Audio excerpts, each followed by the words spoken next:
যাদবপুর কাণ্ডের প্রতিবাদে পথে নেমে আন্দোলনের সময় মেদিনীপুরের মহিলা থানায় তুলে নিয়ে গিয়ে এসএফআই নেত্রীকে মারধরের অভিযোগে এবার থানা সহ সমস্ত সিসিটিভি ক্যামেরার ফুটেজ ও ডিজিটাল ফুটেজ খতিয়ে দেখার জন্য ব্যারাকপুরের স্বামী বিবেকানন্দ পুলিশ একাডেমির আইজি মুরলীধর শর্মাকে নির্দেশ দিলেন কলকাতা হাইকোর্টের বিচারপতি তীর্থঙ্কর ঘোষ। মঙ্গলবার এসএফআই নেত্রীর আইনজীবী হাইকোর্টে প্রশ্ন তুলে বলেন, পুলিশ বেআইনিভাবে আটক করে মারধর করেছে, কটূক্তি করেছে, এটা কি পুলিশ করতে পারে? এর আগেও স্যালাইন কাণ্ডের প্রতিবাদ করায় হেনস্থা করা হয়েছে। পুলিশের বিরুদ্ধে এফআইআর করতে চায়, আদালত সেই নির্দেশ দিক। তখন মহামান্য বিচারপতি তীর্থঙ্কর ঘোষ বলেন, এটার অনুসন্ধান প্রয়োজন। অনুসন্ধান ছাড়া যদি ওসিদের বিরুদ্ধে এফআইআর করার নির্দেশ দেওয়া হয় তাহলে সমস্যা তৈরি হবে। তখন রাজ্য সরকারের আইনজীবী বলেন, সমস্তটা সিসিটিভিতে রয়েছে, শুধুমাত্র আইসির ঘরে সিসিটিভি নেই, সেখানে আইসির বডি ক্যামেরায় সবটা রেকর্ড হয়েছে। আটক করার পর সুচরিতার সঙ্গে তার আইনজীবীদের কথা হয়েছে, তাকে নিয়ম মেনে সমস্ত খাবার দেওয়া হয়েছে, মোবাইলে তার সংগঠনের লোকেদের সঙ্গে কথা হয়েছে। পুলিশের বিরুদ্ধে যা অভিযোগ তোলা হয়েছে সবটা মিথ্যে।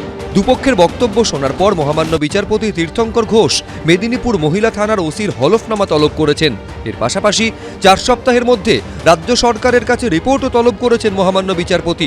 এদিকে ডিএসও নেত্রী সুশ্রিতা সোরেনকে পুলিশি অত্যাচারের অভিযোগে হাইকোর্টে হওয়া মামলায় আইপিএস অফিসার মুরলীধর শর্মাকে সিসিটিভি ক্যামেরার ফুটেজ ও ডিজিটাল নথি খতিয়ে দেখতে নির্দেশ দেওয়া যেতে পারে বলে প্রাথমিকভাবে প্রস্তাব দিয়েছে আদালত। এদিন হাইকোর্টে রাজ্য সরকারের আইনজীবী বলেন, এরা কেউ ছাত্র নয়, এত দেরি করে কেন এফআইআর দায়ের হলো, আগে কেন করেননি? এরা কেউ সাধারণ গ্রামবাসী নয়, আর এই ঘটনা প্রত্যন্ত গ্রামেও হয়নি। এরপর প্রাথমিক প্রস্তাবে ডিএসও নেত্রীর আঘাত খতিয়ে দেখতে রাজ্যকে নিরপেক্ষ মেডিকেল বোর্ড গঠনের নির্দেশ দেওয়া যায় কিনা সেটা বিচার করে দেখতে বলে হাইকোর্ট। পাশাপাশি ট্রাইবাল কমিশনকেও খতিয়ে দেখতে বলার নির্দেশ দেওয়া যায় কিনা সেটাও দেখতে বলা হয়েছে।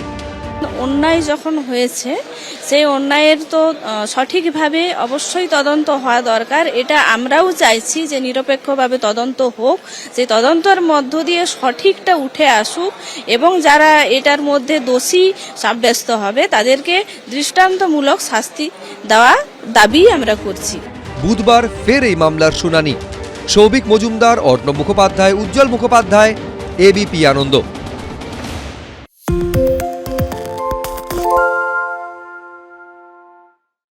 সত্য অন্তহীন, সত্যের খোঁজও তাই, সত্য সন্ধানে তাই আমরা অক্লান্ত, অকুতভয়। এবিপি আনন্দ নতুন ভাবনার প্রতীক, যা মনে মুক্ত, তথ্যে যুক্ত এবং যাবতীয় সীমানার বাঁধন থেকে মুক্ত।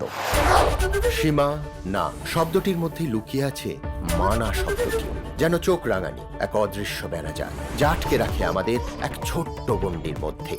একমাত্র সঠিক খবরই গড়ে তুলবে এক মুক্ত সমাজ। সেই জগৎ গড়ার লক্ষ্যে কোনো সীমানার ঠুকুটি আমরা মানব না। এবিপি আনন্দ এগিয়ে থাকে, এগিয়ে রাখে।